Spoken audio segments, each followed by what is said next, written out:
You're listening to TIP. About 2.5 months ago, we had Jesse Itzler on our show.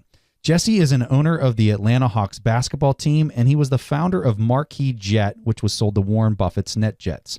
He's written the best-selling book, Living with a Seal, and he's even run 100 miles within 24 hours. During our last interview with Jesse, he kind of gave me an opportunity of a lifetime when he invited me to his next big endurance challenge that was like nothing I'd ever heard of.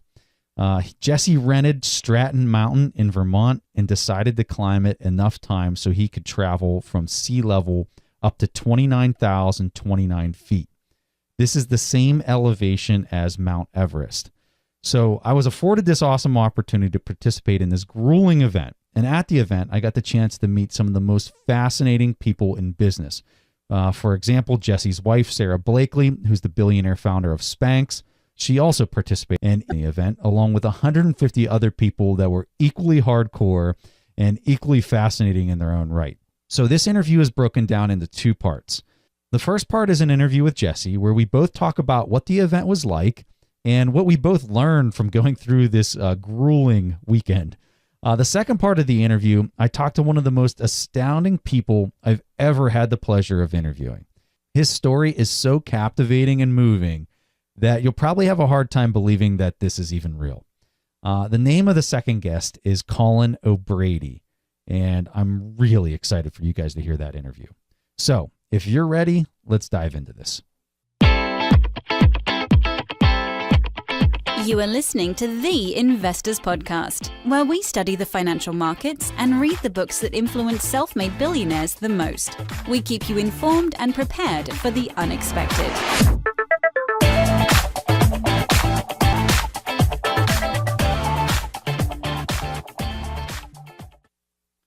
All right, so excited to have Jesse Itzler back here with us. And Jesse, all I can say is wow. Because this was crazy. This was just unbelievable. The whole experience was unbelievable. It was painful. It was exciting. It was fun. It was every word you could possibly punch into this thing. That's what this was. And I got to thank you up front. I've got to thank you for allowing me to participate in this. This was incredible. Well, I'm so glad you came. It was great, bumping into you mid-mountain. I think it was like Summit 6. And I needed a jolt. And there you were, came up behind me. You're like, hey, Jesse, it's Preston. I was like, no way. Because I didn't see you. I didn't see you for the first couple of hours. Yeah. I got off to a late start. So I got up there, I arrived right before 2 p.m. on Friday. And so you were making fun of all these people kind of coming up with like the long pants and the long shirt. They were like all bundled up and you're like, where are y'all going? Like, are you guys climbing a mountain today? Are you like, and I was one of those people. I was all bundled up. And so I'm like kind of hiding behind everybody as you're like poking everyone as they're coming up there for your announcement. Well, it was kind of, you sort of stood out because you were dressed like you were going to Alaska. I know. So like that was like the first like inclination that like I needed to get my head in the right place because I was not in the right place when I showed up. So yeah, everyone got a start. They started running up the mountain. I ran back to my tent and started shedding clothes and like just getting mentally prepared for this. Eventually caught up with you a few summits later, but yeah, oh man, it was something else. It was great. It was great. Well, the format of the event is if you're not together initially, so big that there were some people I didn't see until Sunday, just because of the way that, if I was a half mile ahead of them or a half mile behind, there was no way that we would ever connect if we both kept going. So it was good to bump into you and get to chat. Yeah, it was awesome. I kind of like that because almost every 2 or 3 summits, you're kind of with a different crowd of people and you're networking, you're learning. I mean, everyone there these people were hardcore, first of all. And then almost everybody I met was a CEO of this, a CEO. And so it was such an opportunity. And that's why I'm just so appreciative because everyone that I had a chance to talk to was just so giving with their time and like sharing just amazing information. And it was just really fun. I mean, we talked about so many books with these people. That's the thing that I thought was really cool as well. Well, I don't look at the weekend as a race. It wasn't a race. There were no awards given. It was a personal challenge. Really, we set this up to be an investment in yourself. I think the goal of this weekend was for everybody that came to get something out of it way bigger than just completing or not completing a challenge. It was really just, a 3-day investment in yourself to learn something about yourself that you didn't know you had in you, and create a memory that you could apply this lesson or the lessons learned to all the different areas of your life, especially business. And I think we accomplished that. I guess let's start off with this, Jesse. So where do you get an idea for something like this? Like, how does this come about? Because whenever I was on the mountain, I was talking to a gentleman, Mike Sheehan, which I'm sure you know who Mike is. Yes.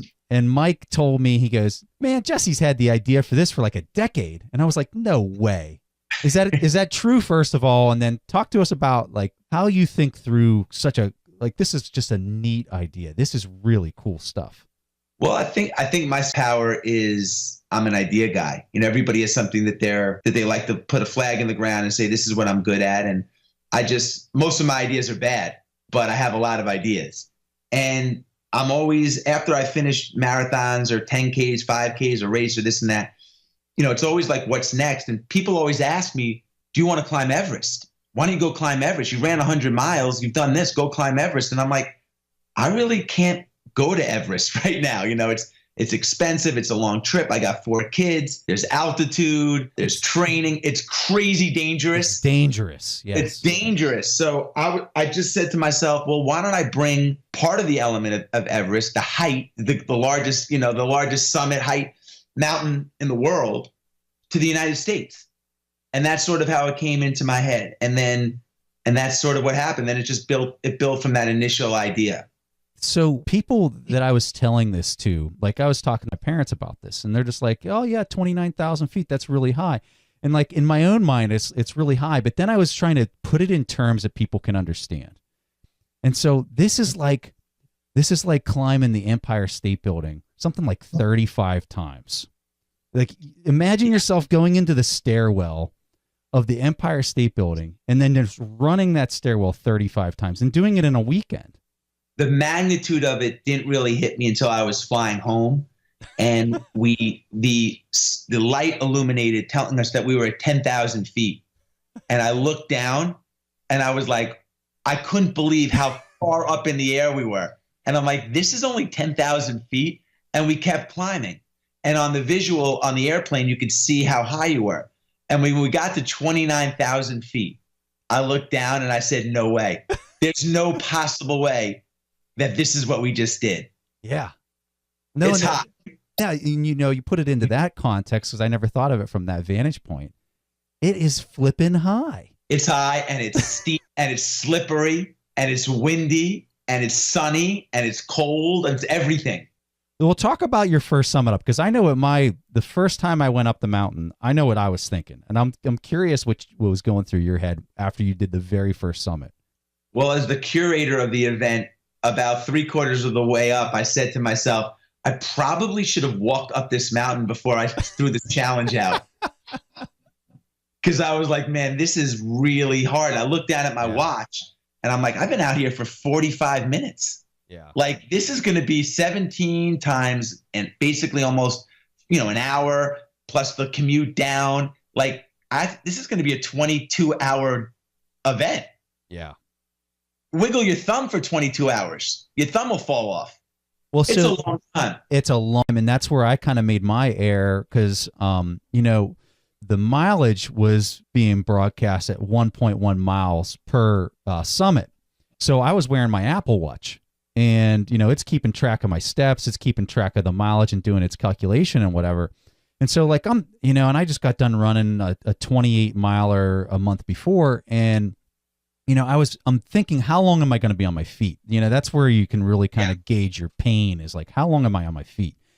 And so when I was like, oh, it's just 1.1 miles up, I can knock that out probably 30 minutes, 25 minutes or something. So this shouldn't be too bad. Like, I can do this. And like you said, it was way longer than what I had expected the time to be. And so then I looked at my watch after the first time up, and it was saying something like 2.1, 2.2 miles, which was double what I was thinking it was going to be. And most of that's because of a little bit of a switchback trying to back. You're not walking in a straight line. Like you're kind of like zigzagging as you're going up, just trying to get up. And some of the parts on this mountain were super steep. Like I saw a guy going up on all fours at one point. Me too. Yeah, my wife said to me, I think you might have undersold the difficulty. And, she said, maybe for the next one, you might want to think about doing it on a mountain where it's not as hard. And I said, absolutely not. No, absolutely not. I wanted to, listen, you can go run a 5K or a marathon, maybe even. That's an event.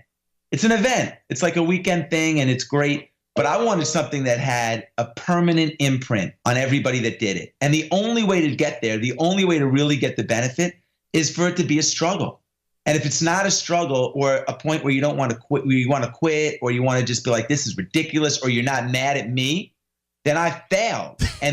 No, seriously, then the fee isn't worth it, because the fee that you paid, everybody paid, has to go beyond just the weekend.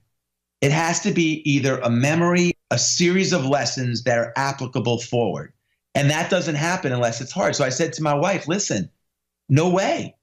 No way. This was the exact challenge. Doable if you were willing to go through the pain and willing to do the math and willing to plan and willing to sacrifice and get in early if you had to get extra summits, stay out late if you're going slow, and finish it. And if you don't, then there's a lesson learned. And if you do, there's going to be a lot gained.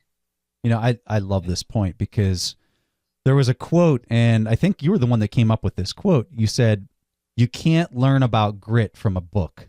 You have to get out there and do it. I speak a lot, so I get to hear a lot of speakers before I go on or after I go on. And, there's a lot of people and inspiration and motivation out there, books, speakers, movies, and you leave fired up for 5 minutes. And then you go back and your kids are crying, or the bills have to be paid, or this and that motivation goes away. And the only way, in my opinion, you can get lessons that you can apply, but you have to put it into real life situations. So, you have to go out and actually do something that's challenging. And it doesn't have to be physical. It could be staying and returning emails when everyone else is at the bar and you want to be at the bar, and you're sacrificing and you're challenged because, you're conflicted between comfort and goal. And to me, the only way that you can really, really, hit a nerve and have a permanent mark is by going and trying to do something. I just recently read Nassim Taleb's book, Anti-Fragile.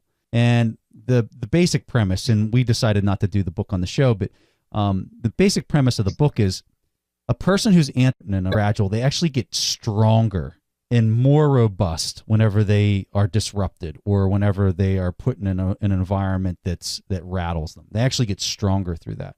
And whenever I think about this event, it's hardening a person. It's showing you what grit is truly about. And whenever you come out of this event, a person then approaches the next hardship in their life with this mindset like, hey, so what? I did this thing over here, which was like really flipping hard. And so I can get through this right here.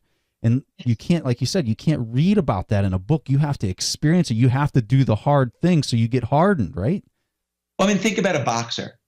If you and I read or watched a video on how to box and read every book about boxing and watched every fight ever for 10 years, and then we got in a ring, until we get punched or deal with the speed or, the adrenaline and the fear and everything that constitute boxer for entrepreneur, anything, until you're in that situation, all that study, listening, learning, watching, it's not really going to mean anything. So that's sort of what I was getting at. Yeah. So let's talk about what was the thing that you were most surprised with during the event? Was there something that stuck out? What was the one thing that you'd walk away and just say, I was really surprised by this thing?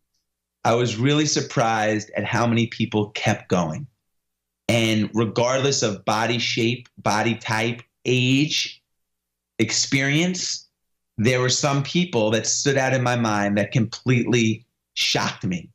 And they just kept going. And I kept saying to myself, this is just a weekend event.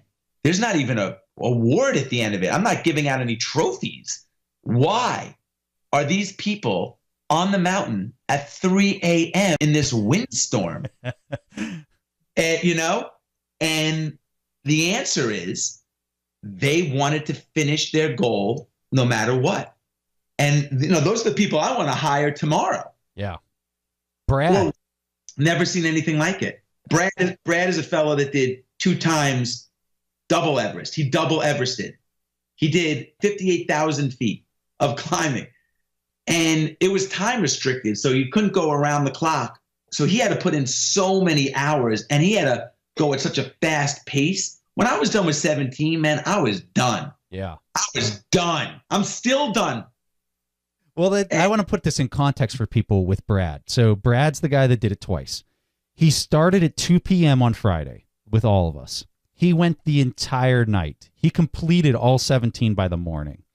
So like me, after I've done 17 at, call it 5:30, 6 o'clock in the morning, I'm toast. I mean, you're going to bed at that point, right? But no, not Brad. Brad stayed on the mountain. He kept climbing it past 17. He went clear till 5 p.m. the next day. So now he's over 24 hours, and all he's doing is climbing a mountain for over 24 hours to 5 p.m. the next day. And then he finally stopped because that was the time constraint.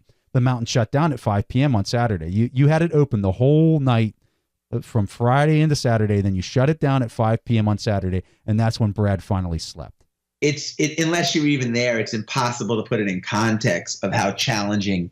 I found this to be very, very challenging. And the challenge is, it's the physical, but it's also the time.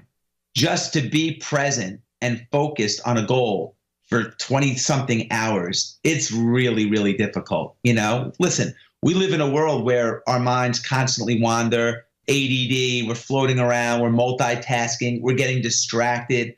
How many times in your life and actually spent an entire weekend, is what he did, on one thing? And like before the race, I don't know if you were there, Preston, for this, but I said a couple of words to everybody, some safety briefings, but also I was encouraging everybody just on some thoughts on how to finish. And one of the things that I said is, for this weekend, this is your job. Everything else in your life stops right now and resumes again on Monday. But right now, this is your job, to get up and down the darn mountain until you're done. And when you think you have no more, keep chipping away. Just chip away, chip away, chip away. Like any big task, right? I mean, you start a business. You have a bazillion things on your to-do list. Chip away. Knock one down. Go to the next one. Chip away, chip away. And that's exactly what Brad did. He put everything aside for the weekend. And I don't think he would pass me and be like, good luck, and keep going. Like, it wasn't like you and I would talk about the economy. We talk about like business proposals. Yeah. We were talking about, you were talking about your salt pills. He was just like, good luck, gotta go. He was on a mission. And those are the kind of things that stood out to me the most during the race. And there were, probably a dozen plus examples of people with that same determination. I mean, he looked like a tornado going past me. I was going up, and I mean, he just went past me like I was standing still. And I'm just like, who the hell is this guy? This is crazy.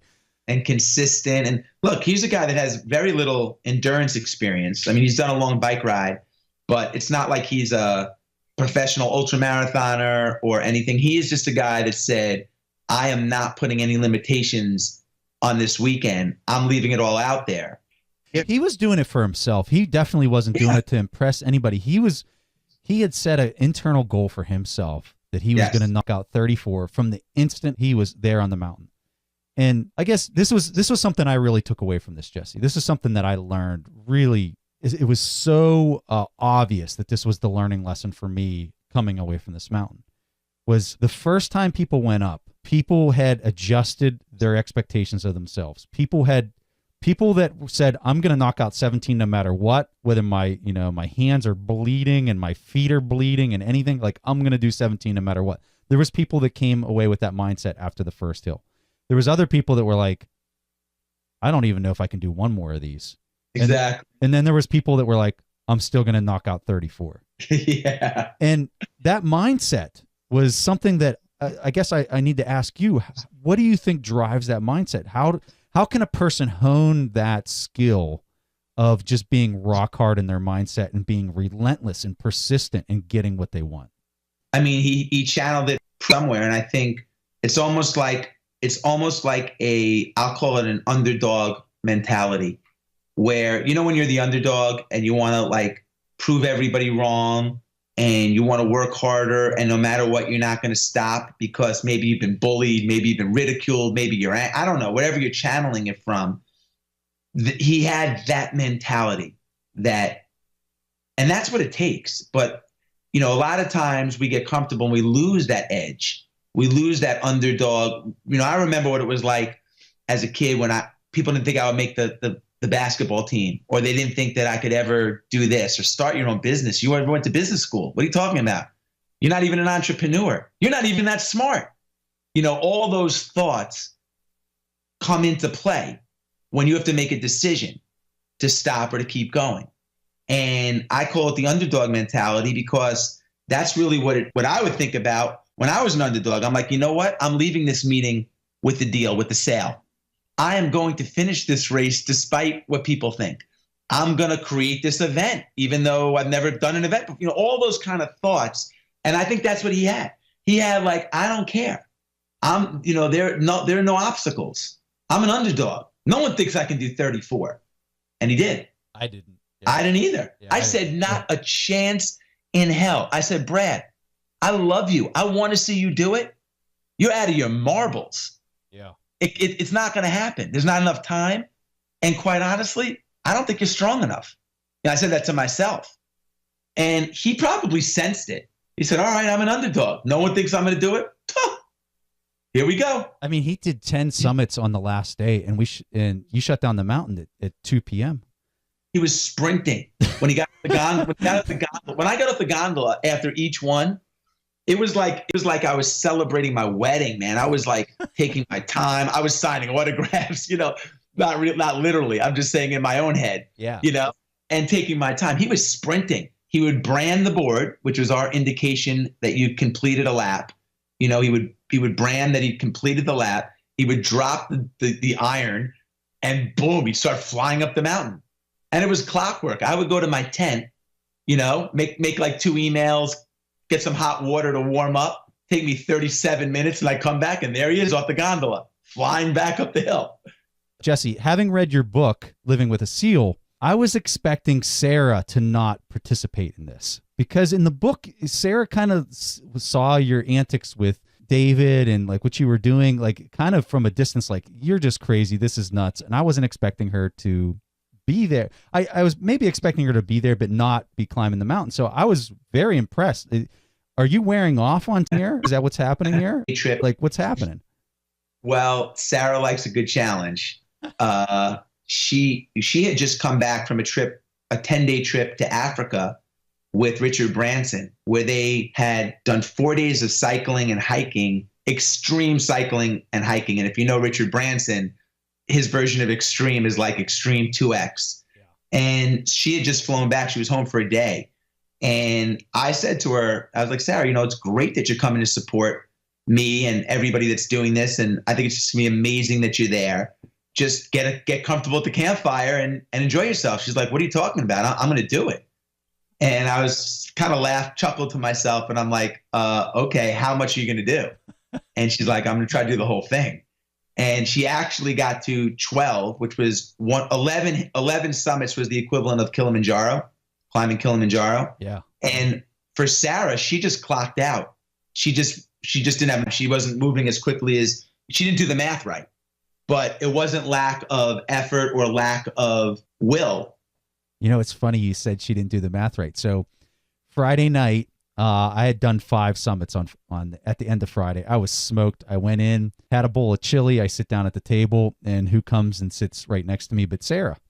And so I'm sitting there, and I was talking to one of my friends, and I said, you know, the math tells me that I've got to have a big day tomorrow or else I'm not going to finish. And so Sarah looked at me. She goes, what's the math?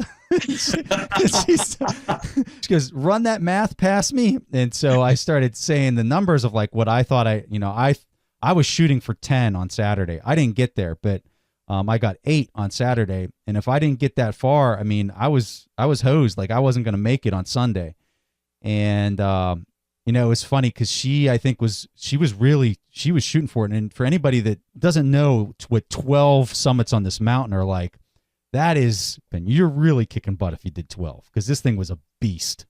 Without question. And it's funny. The math is so funny because I didn't even think about the math until like hours and hours into the race. Yeah. And all of a sudden I was with a group of 5 guys, and I just turned to them. I'm like, guys, this is arithmetic. Yeah. It's no longer a hike. It's arithmetic. If we don't finish 7 or 8 summits today, what happens if we twist our ankle? What happens if the gondola stops running because of the wind and it takes longer than you cannot play from behind here. You got to play from ahead, and you got to get some summits under your belt. And they were like, you're right. I'm like, so we got to, and the challenge, Preston, what's amazing about this is I'm like, let's do 3 more. They're like, all right, we'll do 3 more. And then you're like, well, like 3 is going to take 5 hours to do. And then then you do the math and you're like, well, it's 11 at night. If we do 3 more, we're done at 4 a.m. So then you adjust it. You're like, all right, well, let's do like 2. And then you're like, well, that's too much left for the next day. Yeah. So it became a math problem. It was a math problem. And I was fully expecting to be done on Saturday. I wanted to enjoy the band on Saturday night. And so I was really trying to get there. And at the end of Friday night, I realized that was not happening. It was just not going to happen.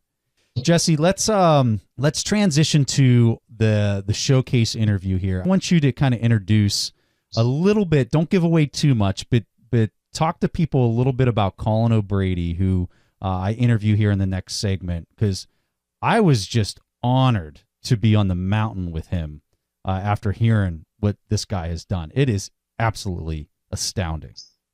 I mean, if you use all the adjectives, humble, unassuming, gracious, everything. I didn't know Colin. I knew a little bit about his story, but I met him on the mountain too. And I met him at around 11 p.m., pitch dark. I was going so slowly, and I feel this headlamp, beaming on the back of my neck. And I turn around and he introduces himself, and I'm like, Colin, like, I looked on the board. You're like in first place or something. You're like a first top 3 guy. What are you doing here? Like talking to me? And he slowed down and he joined us for the rest of the next basically 30 minutes, slowed his pace down and shared his story. And when he shared his story, I was like, this is absolutely unbelievable, inspiring. I mean, motivating, sad, everything. And it was just an honor. I mean, I can't think of a lot of people that I'd even really rather be on the mountain than him. And I didn't even know him. And afterwards, I went and I watched one of his speeches online. And it made me cry, literally. And so I'm glad you have him on the show. We hear about the headliners, the guys that have 1 million people following them, and the guys that, are loud on social media and, try to tell the world how to live their life and this kind of thing. And that's great to an extent. And then you have guys like Colin, who hold world, 7 billion people in the world, #1 record holders that have lived through incredible tragedy and just an unbelievable experience that you don't even know about. And then they come into your world and you're like, wow, there's just so many interesting people that I don't even know about, and it makes you realize how many stories and how many people are out there that have done incredible things. And then it makes you think to yourself, why can't I? Why can't I do something incredible in my life? And it doesn't have to be summit Mount Everest. You find your own version of incredible. And that was my takeaway from Colin. He entered his field late in life. He wasn't trained at birth to do what he did. And I don't want to ruin his story. He figured it out late and became the best in the world. And it just gives everybody hope as you go through your own journey of like, well, again, it's not too late. It's not too late to be the best in the world at something. And I think your audience will really enjoy them. I know they will. Yeah. Thanks, Jesse. And thanks for the opportunity to meet people like Colin and to just go through this experience where I can really learn a lot about myself. I really hope that some of the stories we were sharing with the audience, they can be motivated maybe to go out and do something similar, or whatever that Everest is in their life that they're trying to overcome, to think about maybe some of the comments of what we learned and what we took away from trying to tackle this hill, and they can apply it to their own life, because there was so much learning happening over the weekend that I'm just so thankful that you were able to give me the opportunity to do it. So I really appreciate it, Jesse. Thank you. No, it's my pleasure. All right. So excited to share this interview with Colin O'Brady. Colin's here with me right now. And Colin, I got to tell you a quick story before we start our discussion here, because you might not realize this, but climbing this mountain for me was very, very difficult. This was not easy. I think for everyone. I mean, this thing was such a grind. And, I've done a lot of things in the military and have done a lot of sucky things in my life. But if I had to say something that was just pure suck, like this thing is way up there. It might even be the highest for me. For you, it's obviously not. But and we'll get into that. So I want to tell this story about the first time I met Colin O'Brady. So we get there on Friday. The event starts on Friday, and it starts at 2 p.m. in the afternoon. And Jesse's making the announcements. I'm still trying to shed all my clothes off, and it's like, boom, everyone's running up the hill.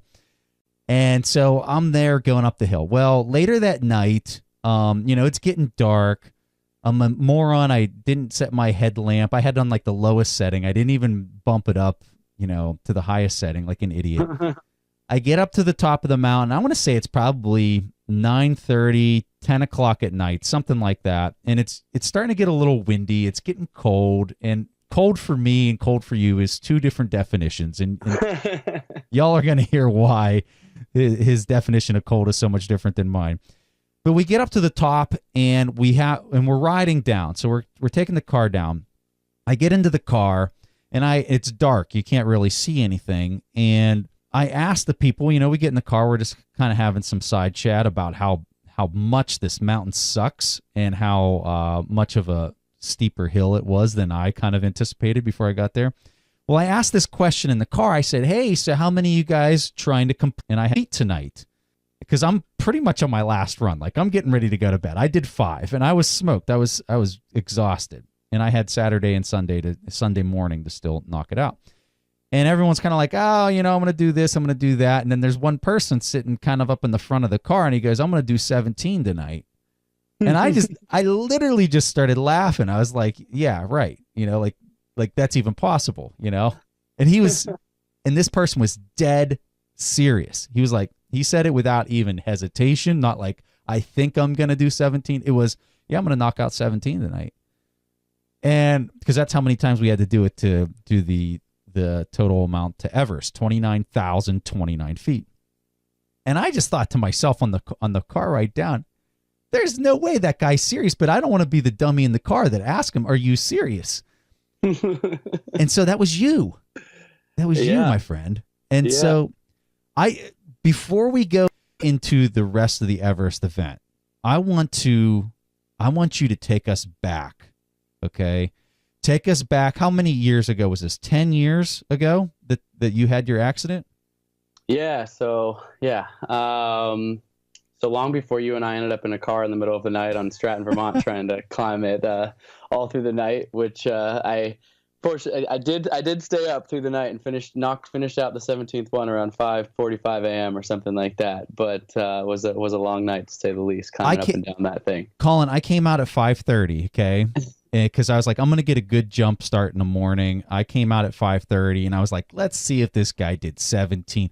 I go over to the board, and you had to brand like this mountain into 17 slots. And sure enough, I go over and I look at this flipping board, and right next to Colin O'Brady, there is 17 marks on this flipping board. And I I just looked up at the sky like, who the hell is this guy? Because I didn't know who you were before this. So go ahead. I'm sorry to interrupt. Keep going. No. So, so long before all this climbing and crazy things that I've done in the last 10 years, taking it back to the sort of origin story for me was I had just graduated from college, thought I was going to be a finance guy. So I had an econ degree and kind of grabbed a surfboard and a backpack and thought I wanted to see a little bit of the world. I was actually a house painter in the summers all growing up. So I was consistently socking away a couple $1,000s each summer with this idea. When I graduate from college, I want to take a trip around the world. I didn't certainly have the money to do anything fancy, but just, peanut butter and jelly sandwiches and living in hostels and hitchhiking around and just kind of, spreading my wings a little bit. An amazing trip up until when I found myself on a beach in rural Thailand. And for those of you who have been to Thailand, you might know this, but fire dancing and things like that are somewhat common. And of course, because I was 20 flash old and seemingly in jump rope at the time, I thought that jumping a flaming jump rope sounded like a great idea. So I participated in that activity, which changed my life, honestly, in an instant. The rope wrapped around my legs, splashed excess kerosene in my body, lit me on fire completely to my neck. And I was able to jump into the ocean to extinguish the flames, which certainly saved my life without a doubt, but not before about 25% of my body was severely burned, predominantly my legs and feet. And I was in the middle of a tiny little island in the Gulf of Thailand. So the ambulance was a moped ride down a dirt path. The hospital was a one-room shack. And they couldn't really move me until they finally moved me in the back of a pickup truck and a little boat to what they called the Better Hospital. And the Better Hospital, I underwent 8 surgeries, 8 days in a row, where I'd come out from the hospital room or the surgery room, and there'd literally be a cat running around my bed and across my chest in the ICU. So kind of paints a picture of the worst place one would end up, certainly with this kind of injury where infection can honestly kill you.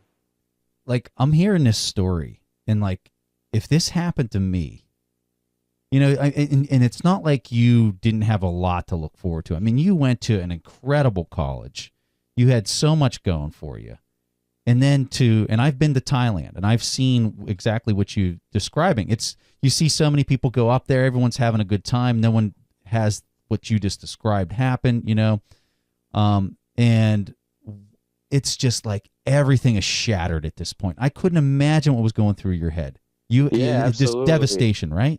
Complete devastation. And like you said, I think that no matter what phase of life you're in, just having this type of thing happen to you is horrible. But of course, I'm 22 years old, kind of thinking I'm embarking on the next chapter of adulthood in my life. I'd been a lifelong athlete. I was a swimmer in college, which was what kind of got me to be able to go to a university like that after a lot of hard work as a kid.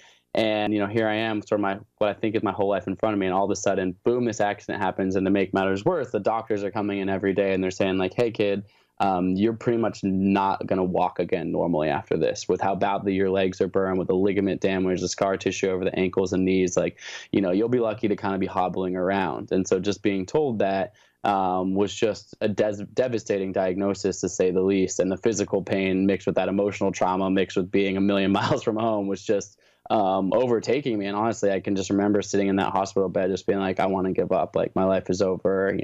I don't, just the darkest phase that I can, ever remember in my life. And then, enter my mother, who really is the part of hero of this story for sure. She, flew over to Thailand and sat by my bedside. And I certainly know now that she was just as afraid as I was, being a parent and seeing her kid in this way. But she's always been someone that's instilled this values of dreaming big, setting goals, looking for, and she was the future, working towards things. And, I've a lot of things I've achieved in my life have become because of her ethos. And she was unrelenting in that in this hospital. When the doctor's saying you're never walking again, she came in smiling, being like, Colin, let's set a goal. Let's look towards the future. What do you want to do when you get out of here? And I literally was looking at her like, Mom, you're stop trying to cheer me up. Like, let's call this what this is. Like, this is devastating.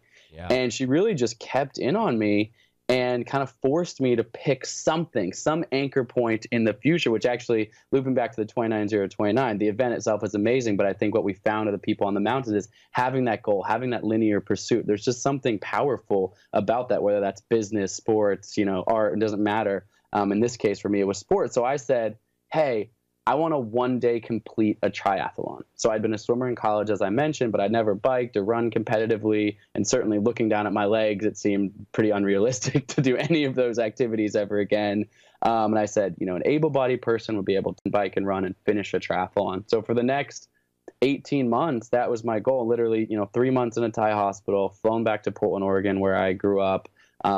Still hadn't taken a single step, carried on and off the plane, placed in a wheelchair when I got home, and really learned how to walk one step at a time. Again, enter my mother. I mentioned this a little bit in the TED Talk I recently gave. It's an important moment in my life. My mom said, great kid, you've got this big triathlon goal. Well, today you need to figure out how to take one step. And she actually took a chair from our kitchen table, placed it one step in front of my wheelchair and said, figure out today how to get out of your wheelchair and take one step into that chair. And although it might sound, tiny or insignificant, but having the courage to take that first step turned into the next day the chair was 5 steps away. The next day it was 10. And as trite as it might sound, literally step by step, I got a little bit stronger up until the sort of punchline of this chapter of my life is I arrived 18 months later to compete in the Chicago Triathlon because I had taken a job in commodities trading in Chicago, trying to get my life kind of back on track. And so I trained with the Chicago Triathlon as best I could, learning how to walk again. And I show up to compete. I finished the race, this was 18 months after my accident, certainly a joyous moment for me. And there was one last surprise in store, which is I didn't just finish the race, but I actually won the entire Chicago Triathlon, beating about 4,000 or 5,000 other participants on the day in my first ever race. So it was a very surreal moment, to say the least. Dude, this is absolutely nuts. To go from 18 months, you're saying, and they're carrying you on and off the plane 3 months after the accident, you're in a wheelchair, and you turn around in what would be 15 months from just taking one step a day to literally winning a triathlon in the city of Chicago. That is nuts. Absolutely insane. Yeah. In the memory. It's absolutely wild. And it was certainly, in a lot of ways it changed my life. I became a professional triathlete right after that, quit my job and got some support of actually some of the guys in the financial industry there, particularly a guy by the name of Brian Gelber, who was my first, sponsor, moved to Australia, became training as a professional athlete, which was kind of always a lifelong dream of mine. But yeah, no, it was crazy. But really what it made me realize was, and it's become a larger theme, I'm sure we'll get into with other things I've done in my life, was this moment of facing this extreme obstacle and realizing that in this moment, it would have been so easy for me to give up. Like I wanted to give up. I wanted to say, my life's over. There's nothing to do. The doctors are right. I'll never walk again. I'll be hobbling around the rest of my life. And, I'm so grateful for my mother and what she was able to instill in me in that moment, and realizing moving forwards, like, look, I don't think of myself as some like superhuman genetic freak or something like that. Like I'm a regular guy. You met me. Like I'm like kind of like normal build, like, regular person. And I think that really it's about mindset. I think that in that moment, I was, forced to choose a measurable goal and move forwards. And I went into that with my whole heart and my whole soul to overcome this obstacle. And I believe as humans, we have this untapped potential within inside of all of us, reservoirs of it that we can unlock when we choose the positive mindset, which is certainly been something that I absolutely preach. But that was that's how I learned it in such an intense environment. I hope that not everyone has to learn it that way, but it was a valuable lesson that has carried me forwards in many things in my life. I recently read an article Bill Gates posted as an op-ed. And he was talking about the thing that Warren Buffett taught him. And what he was saying that what it was that taught him more than anything else was a positive mindset. He said, before I had met Warren, I just didn't necessarily have such a positive mindset. But after I got to know him and I studied him, and he says a lot of people might have the opinion that the reason he has a positive mindset is because he's the richest person in the world. But Gates said, I think people have that in reverse. I think he's the richest person in the world because he has such a positive mindset, and they actually have it, out of order. But absolutely. Yeah, go ahead. Let's keep going here. So you accomplished this milestone, and I love how your mom was so instrumental in placing that idea, in planning that idea into your mind. Like, you have to have some type of milestone that you're going to try to achieve here. And then you did it, and you just, not only did it, but you knocked it out of the ballpark. So what's the next? So you achieved this, then what was the next goal? Yeah, so for me, for the next 5 or 6 years, I competed as a professional triathlete, which was an incredible period of my life. Like I said, it was, living out my boyhood fantasy of being a professional athlete was amazing. A huge pivot from what I thought was going to be the career in finance through my 20s. And I ended up racing in 25 countries, 6 different continents, living all over the world. Having my fair share of success on the race course, as of course setbacks. There's not like I won every race I ever competed in, but I had some great success as a professional athlete.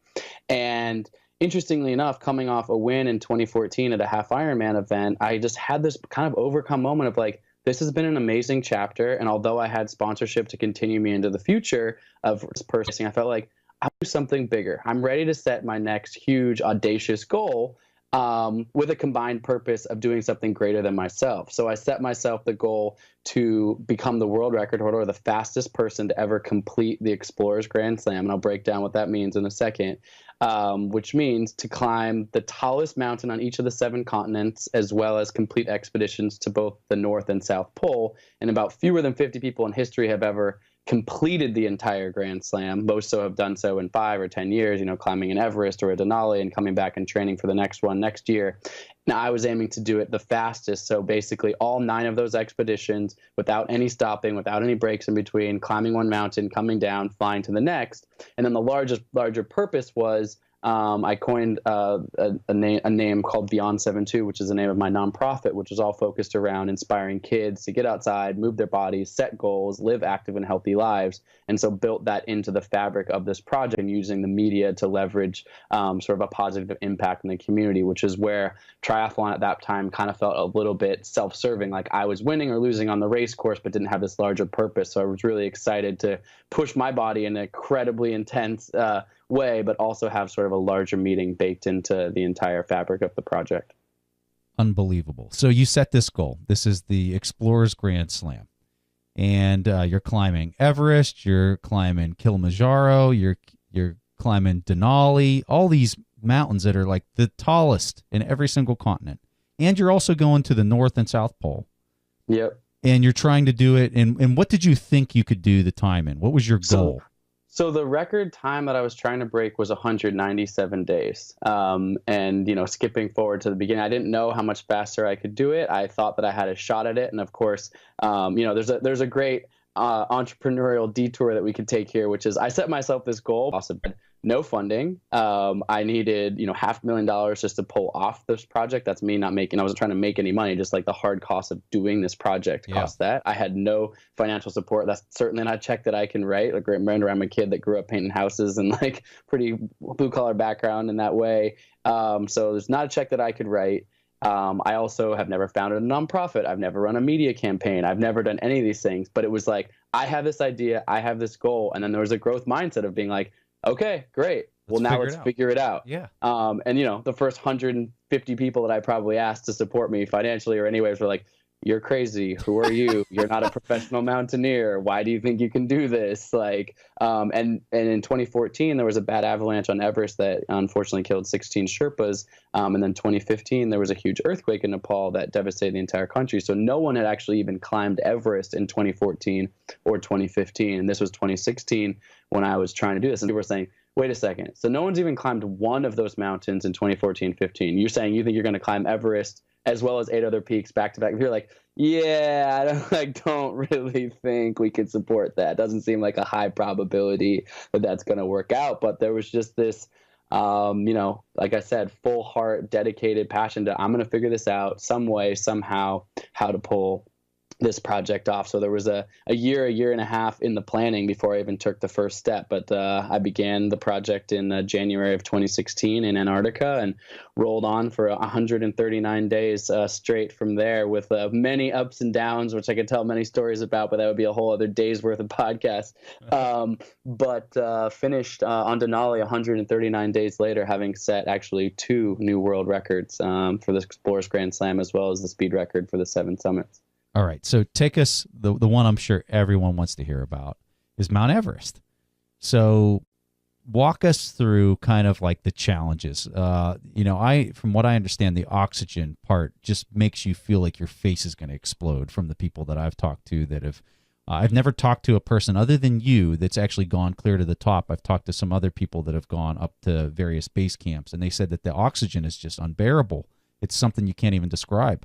Yeah, I mean, it's crazy. I joke around that on the summit day, and I was using supplementary oxygen on the summit day, but anything above 26,000 feet is known as the death zone, which is aptly named because literally the human body above that altitude, even with supplementary oxygen, can't survive for very long at all. You're actually slowly dying physiologically as you're up there. And I joke is if you're taking one step every 15 seconds or even one step every 30 seconds, like you're Usain Bolt on the on the summit ridge of Everest, like you're flying past people. You know, best case, a lot of people are taking one step and collecting themselves for a minute, 2 minutes, 3 minutes, 9 just to take another step. I mean, that's how for one hard step it is on your body. One, literally. I mean, like, I know it sounds ridiculous to say, and I had that described to me before I was up there. And then I got up there and I was like, yeah, people weren't exaggerating. Like, it's crazy. So it's a really intense. And for me, so Everest actually came 8th out of the 9 expeditions. So before I got to Everest, I had actually already been going for over 100 days just before to begin the Everest expedition. And from the altitude perspective, your body acclimatizes to higher altitude, of course, over time.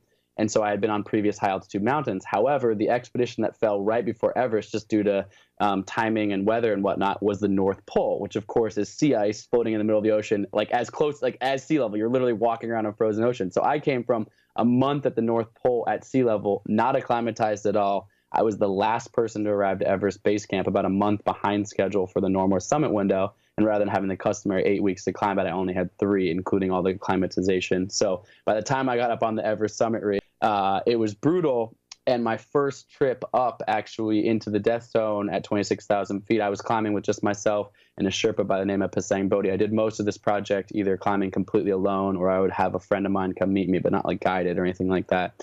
And we went up there and we actually got caught in a huge storm above the death zone and had to retreat into our tents and spend a full night out in a really brutal, scary set of circumstances and then retreat back down the mountain. And so when I actually eventually did make it to the summit a few days later, it was on my second attempt and having to fight not just the fatigue of having been near the summit and having to retreat, but the emotional trauma of like, oh my God, I've seen how bad this can go up here. And if you read, I'm sure some people have read Into Thin Air, John Krakauer, or other books about Everest, the Death Zone, as well as Camp 4, the South Col, like this is a historic place, infamous for a lot of lives have been lost there. And so knowing that background and then seeing the power of Mother Nature, what it actually feels like to be out there in storm, I'm like, oh, this is the place I've read about where people die. Like it was a very intense environment to be in. And just like I said, each step you're earning it all. What was the temperature and what was the wind that you experienced as far as, was it 30 miles per hour wind? Like I'm sure it was stronger than that. Yeah. So the average temperature on the summit day, I think, was somewhere around minus 20 or minus 30 ambient temperature, but with wind, it was, as much as minus 50, minus 60 degree wind chill. And when you're moving that slow, obviously it's very hard to keep your body warm as well as when you're not getting oxygen in there. So that really is one of the biggest challenges, is keeping your body warm, which is of course why you hear about a lot of people, losing fingers and toes or getting frostbite and whatnot. So for me, as successful as it would have been to climb Mount Everest, success really looked like coming back from this project with all my fingers, all my toes. I know what it's like to be physically, hindered after my burn accident, and certainly didn't want to have that happen again. But it's intense. And about several people, not people who I were climbing with, but several people who climbed to the summit the same day I did, were evacuated the next day because of severe frostbite injuries, because it was actually quite a windy and cold evening up there for sure. So we're going to have pictures of Colin on top of Mount Everest in our show notes, along with all the other things that you're doing. We're going to try to pull that from your embedded Instagram posts and stuff. We're going to try to put that into the show notes so people can see some of these pictures. They are blowing, these pictures. I'm curious, because you brought this up, the North Pole. How far did you have to trek? So like what makes it part of the Grand Slam? Like I'm thinking somebody just takes a helicopter, you fly out there and you land on the North Pole. So how far did you have to go to make this count? So the rules, and again, I didn't create these rules, but the rules sort of governing this record state that you have to travel by your own human power at least 1 degree of latitude. So I crossed what's known as the last degree of latitude to reach both the North and South Poles, which is roughly 69 nautical miles. And so completely self-sufficiently. So you're walking, I was using cross-country skis with skins, it's flat ground, and you're dragging about 150-pound sled behind you, which has all your food, all your fuel, tent, stove, all that kind of stuff, day by day through the polar region. So that I'm dying. I'm dying because I keep thinking back to like me in the car with you and like complaining about, oh, it was a little cold. It was like 60 degrees, it's something degrees and a little windy. And I'm in this car with this guy that's done all this stuff and you don't know. It really is a lesson on, you just don't know what somebody else has gone through. You're sitting next to a person that has done just such amazing things. And all you know is that, like when you said, I'm going to knock out 17 tonight, I'm thinking, yeah, right, this guy's nuts. But you don't know the other person's vantage point until you step into their body and in their shoes and you live life through what they've seen. But for me, I love the essence of this 29-0-29 challenge that we all did together. And I loved how Jesse set the tone for it, beginning the event by saying, hey, this isn't a race. This is you against you. And although, me going 17 laps in a row and you going over the course of the weekend, to me, like both of those achievements are just as valid and just as incredible. And to me, that's why I love to do these things with groups of people, because it's not about, oh, I did it better than you, or I did it faster, I'm stronger, or this. Like, I'm also human, man. Like, it was cold for me up there in the middle of the night in Stratton, Vermont, because like I'm not wearing a down suit like I'm wearing up on Everest. But like the cold there in the South Pole was insane. I show a photo of this in my TED Talk, I think you may have seen it, where I say, I didn't know what minus 40 felt like until I got out to the South Pole, because I'd never been somewhere that cold. And the best way I can describe it to people is I took a cup of everything water and I threw it into the air, and it literally instantly turns into ice, like ice fireworks in the air, which creates for some really cool photos, actually. But it's wild to feel that. But that said, just because I've been on the Everest summit ridge, hiking up a mountain in Vermont that is super steep and muddy in the middle of the night and lonely at times, it's not like I'm like, oh, like that's nothing to me. I'm just like the Superman now, like, so that is all a valid challenge, and I'm an incredible part of the journey as well. Oh, it was not easy. It was a grind. It was a grind, but I mean, relative to some of the stuff we're talking about, it's a little different. I'm just curious because you just can't talk to people that have been to the South Pole or the North Pole. So my question is this: when you got there, and are you doing this by yourself, or did you have a team that was kind of around you and assessing you and making sure that you were okay? Yeah, so I was less by myself, so there was no one that was consistently with me throughout this entire project. I did bring in a couple people for key sort of moments. So, for example, on Denali, my last mountain, an old friend of mine by the name of Tucker Cunningham came and joined me for that stretch of the journey. He's a great climber, and we're good friends. So he was there when I actually finished the project. In Everest, I climbed with a Sherpa who I'd met climbing in Nepal before. So it was his 7th summit of Everest when we made the summit, and so he's a great, strong climbing partner. And then on the poles, I went with one of the top polar explorers from the United States with me there. So, but then a couple of them I was completely by myself, completely alone and out there. So it was a little bit of a mix of everything. And then my fiance Jenna was really running the show behind the scenes back home. So with all the stuff we were doing with our nonprofit and various things, yeah. So I want you to tell this story, because this story is just hilarious. So you just completed Everest. You literally just got back down to your base camp at what, 26,000 feet? Is that where you're at? So I'm Camp 4 at 26,000 feet. Yes, you're way still up there on the mountain. Yeah, you're out of it, I'm sure. And you just did this, ridiculously hard climb. And whenever I've seen the pictures of like that last little bit as you got up to Everest, I mean, it looks like you're going to fall like a couple miles if you fall off this thing. Yeah, literally, it's crazy. The last little stretch is called the Cornice Traverse, and the Hillary Step was a famous feature on the mountain. You're looking down either side of you. It's like, a mile drop off on either side, and you're walking on this tiny little balance beam of snow, essentially, across. Unreal. So coming down the mountain, like I said, I try to summit twice. Then I finally get the summit, and I'm coming back down. I've got one last mountain to climb to finish the world record. And I get back to my tent at 26,000 feet, where most people stop, sleep a night, and then continue climbing back down over the next couple of days.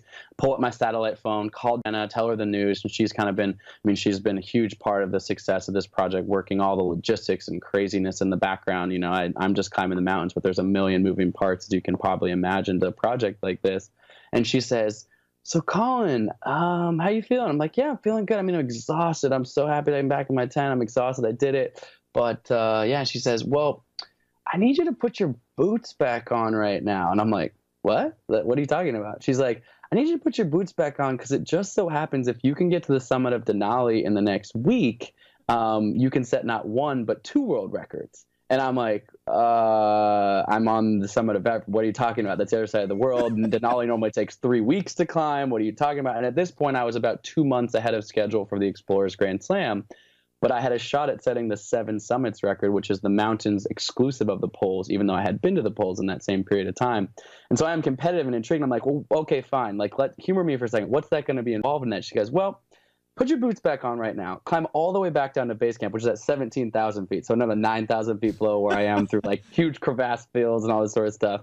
There's going to be a helicopter waiting that I've arranged. It's going to take you to Kathmandu, but you don't have enough time to stay in a hotel in Kathmandu, take a shower or anything. It's going to take you straight to the airport, and there's an evening flight that's going to take you to Dubai, Seattle, to Anchorage. And by the time you get to Anchorage, you'll have about 3 days to climb Denali, best case scenario. But if you do it, you'll set not one but two world records. What do you think?" And I was just like, but I know better than to not listen to her. So I put my boots back on. I walked back down the mountain.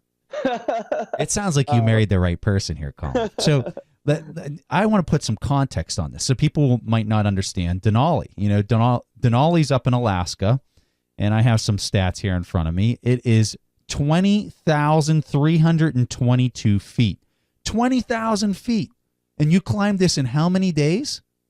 Yeah, like I said, it normally is climbed in about 3 weeks, and even that, it's got only about a 30% success rate, even people that spend 3+ weeks on the mountain, because the weather's so bad. It's a really challenging mountain to climb, and unlike Everest or some of these other mountains, there's no porters or Sherpas. You really have to be self-sufficient completely on the mountain, and I ended up summiting it in 3 days, but the craziest thing was the day before we were supposed to go for the summit, and we were climbing from way lower down on the mountain. So usually there's a couple camps that you keep going higher, but we were having to skip those camps, me and Tucker, my climbing partner. And then a huge storm rolled in, like massive, massive storm rolled in. We're talking 60, 70 mile per hour winds that night. And we're still, best case scenario, 12 hours below the summit. And so we decided to say to Tucker, again, this is a powerful lesson for me, which I love. I love this Henry Ford quote. Some people say it was Confucius, Henry Ford. I don't know. But it's he who says he can and he who says he can't are both usually right. And so I said to Tucker, "Can you climb for 15 minutes?" And he was like, "Bro, I'm here for you, man. Like, if you want to go and see if we can make it, like, let's go." So we put all on our gear, and we were leaving camp, and there's a couple other random tents from other climbers. That guy unzips his tent and looks at his head, and he goes, "Oh, you guys bailing off this mountain? We heard this storm's going to last like 10 days. Like, yeah, we're thinking about bailing out of here as well." And we're like, "No, we're going for the summit." And the guy's like, "Get back in your tent. Like, no one's climbing today. Like, this is ridiculous." But we're like, we're just going to see how it goes. And so literally we climb 15 minutes. Tucker and I check in. How are your fingers? How are your toes? How you feeling? "I'm good. Want to go another 15 minutes. Yeah. Another 15 minutes, another half hour. You can see where this is going. An hour turns into 2, turns into 3. And we find ourselves on the summit of Denali, and it meant that I set not one, but I was just a day ahead of setting the second world record. So came home a 2-time world record holder, and no one on the entire mountain of Denali, no one else climbed at all that day. So not a single person even moved from their camp, and we went up and summited and came back down in a pretty intense windstorm. But I don't know. It's always interesting when you're up there. You talk about managing risk. You talk about that in business and whatnot, but it's always this moment of, I was thinking to myself, and kind of this mantra of, this must be what it takes to do something extraordinary, is to have to push through these perceived obstacles. But of course, in the mountains, your margin for error with your health and, your body, life and death in a lot of ways is very slight. So you're always kind of checking in, like, am I doing something too risky or not? And in this case, I think we were pushing just right on the edge of that envelope, and it turned out well for us. And I'm proud of the accomplishment, but it didn't come easy. And there's a video clip of me arriving to the summit of Denali, the moment I actually have set these two records that I've been working, multiple years for ultimate at this point, but 139 days straight. And you would think it would be like this joyous smile on my face, but it's just kind of this look of like utter like fatigue, exhaustion, and like frostbitten, and I'm not actually frostbitten, but like snow coming off. So no, I'm out of it. And I had stood on the summit of Everest just 6.5 days before that. So it was a crazy week in my life and a crazy conclusion to the entire Explorers Grand Slam expedition. Do you think you could have done Denali that fast if you hadn't just come off of Everest? I would think that because you were spent so much time at such a high elevation, you were probably like rocket fuel going up at 20K. So unlike what I said, coming from the North Pole to Everest, where I was coming from sea level to Everest, which was really challenging, the one benefit certainly was that I was pre-acclimatized. So the altitude on Denali wasn't. It's crazy to say that 20,000 feet doesn't seem like that high, but when you've just been at 29,000 feet, you're like, oh, that's like nothing. That's like a whole Mount Hood shorter than that. And fortunately for me, Tucker had actually been over on Denali about a week ahead of time, not thinking that we were going to have to go as fast as we pushed, but thinking, oh, Colin's going to come acclimatize. I should probably get my body acclimatized a little bit ahead of him. So he was actually in position to be able to move quick as well, which is a testament to just also, like I said, all the things in the background with Jenna and various other people supporting this with the logistics, because the planning and things really paid off in the end, or something like this.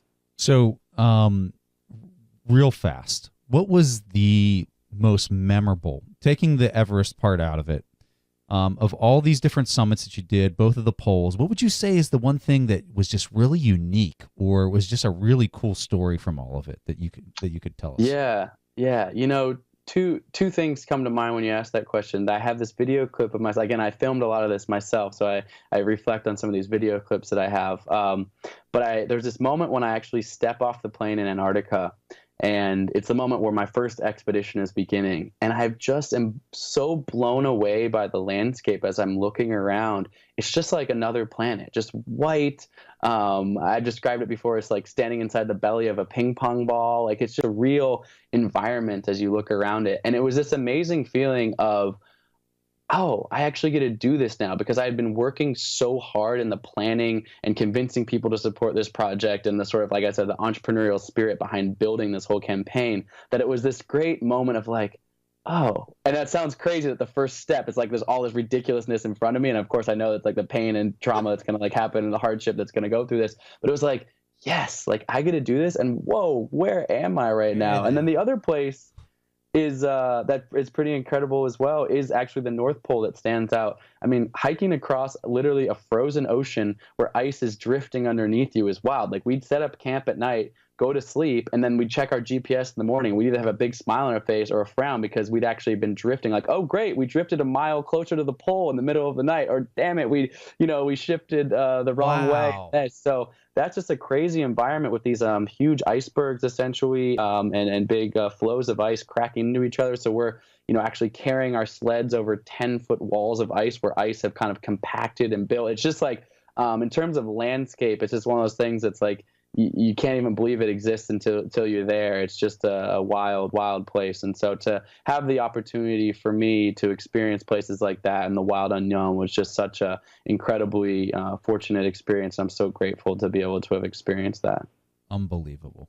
So this is what I want people to really hear out of all of this. Your message is a message of mindset. And talk to us about what you've learned through this entire journey, because what happened to you back in Thailand was probably the biggest blessing in your life. Although you didn't realize it at the time, it was the deepest, darkest thing that could ever happen to you. But when you look back at everything that's unfolded since, you probably would have never done any of this without that event, correct?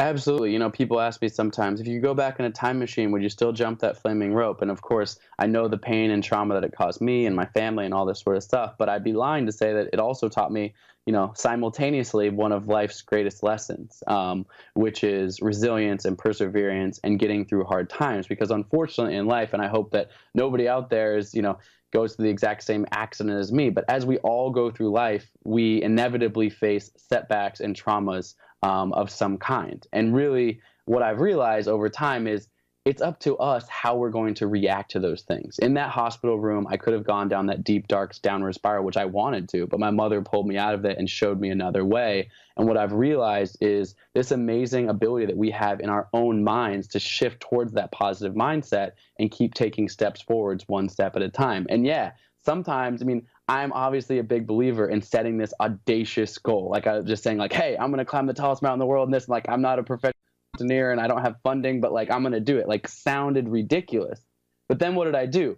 I said, okay, well, what can I do today to figure that? Which might be gone on my computer and Googled, what are the tallest 7 mountains? Like literally the first baby steps, the same example of, great, kid, you want to race a triathlon? You're in a wheelchair. You need to figure out how to take one step today. And so something that I really, is a huge part of my life that I also tell others is I actually, symbolically, I carry around a small rock with me, which is actually a rock from the summit of Mount Everest. And the reason that I carry that around with me as a totem now is it's a daily reminder for me that even Mount Everest, even the biggest mountain in the world, ultimately can be broken down to its smallest component parts, a bunch of small rocks stacked on top of each other, in a lot of ways, many steps leading to the summit. And so for me, living by that and shifting a mindset towards the positive when facing obstacles, when facing setbacks, when setting audacious goals, that is how we get there. We set the goal. That's the North Star. I know you guys focus a lot on billionaires and the way people, accumulate wealth. Like, a lot of those people had amazingly huge ideas that were industry shattering ideas that probably most people said, that's crazy. That's not going to work. Here's all the million reasons why. But they're like, nope. I believe in myself, and not only do I believe in myself, I'm going to wake up every day and take that one smaller step or stack that one tinier little rock. And eventually, after, thousands, if not millions of rocks are stacked on top of each other, I'm going to reach the summit of, whatever your Mount Everest is. And so much of that comes from having that positive mindset, believing in yourself, and really realizing that setbacks are inevitable. Obstacles are inevitable, but it's how we choose to react to them is what makes all the difference in the long run. Couldn't have said it any better. I want everyone, so we have a ton of people listening to the show, a lot of people in finance. Please tell people about a nonprofit, where they go to donate, because I know there's a lot of people listening to this that would love to help you and your wife out with your incredible nonprofit. So tell them everything about it. We'll have the link in the show notes so people can go there and donate. Yeah, absolutely. So I'm the best way to track me down. I'm pretty active on social. I'm at Colin O'Brady, just my name, as well as our nonprofit is called Beyond 72. So the 7 for the summits and the 2 for the poles is what we named it. So beyond72.com is the website. Got a lot of information on the work that we do in schools and with kids and everything like that. So all the information is on there, as well as I'm sure in the show notes you'll probably link my TED Talk and various others media that kind of tells a story in different format and whatnot. So yeah, definitely, please. We love hearing from people. Reach out, just love and support, and all of that means the world to us. And really, like I said, my larger purpose for doing all these things is not to just pat myself on the back and say, oh, great, I've done some amazing things, but it's really to be, a catalyst of inspiration for others to tackle hard things. Because I think as humans, we have so much inside of all of us and can achieve great things. And it's really, I've been inspired by so many people over time and mentors and different stories. And the power of storytelling is just so rich and valuable. So I love the opportunity. And thank you, Preston, for giving me the opportunity to share this story today. This is so inspirational for people because everyone's got these goals out there and they're hearing this story and they're thinking, hey, if this guy can go do that kind of stuff, I can surely do this goal that I have on my plate that I'm looking to accomplish. So, Colin, thank you. I'm just honored to have met you and to just share a little time with you on the mountain and then today as well. So thank you for your time, Colin. Absolutely. My pleasure. Thanks for having me. So I really hope you guys enjoyed this week's episode. I know this was very different than the typical show that we do, but some of the topics are real episodes for long-term business success that we were talking about. And after recording the show, I asked Jesse if he plans on doing something like this again in the future, and he replied with absolutely yes in his email to me. So if you're listening to this episode and feeling motivated to get a little grittier in your life, Jesse's website for this event is 29029.com. That's 290 spelled out ZERO29.com. We'll have a link to Jesse's website in our show notes. And if you're feeling like you want to do this in 2018, there's a link on his website where you can sign up, enter your email and name and information so that you can learn more about the event, and that way they have your name and they can contact you. All right, so that's all we have for you guys this episode. Thanks so much for joining us, and we'll see you guys next week.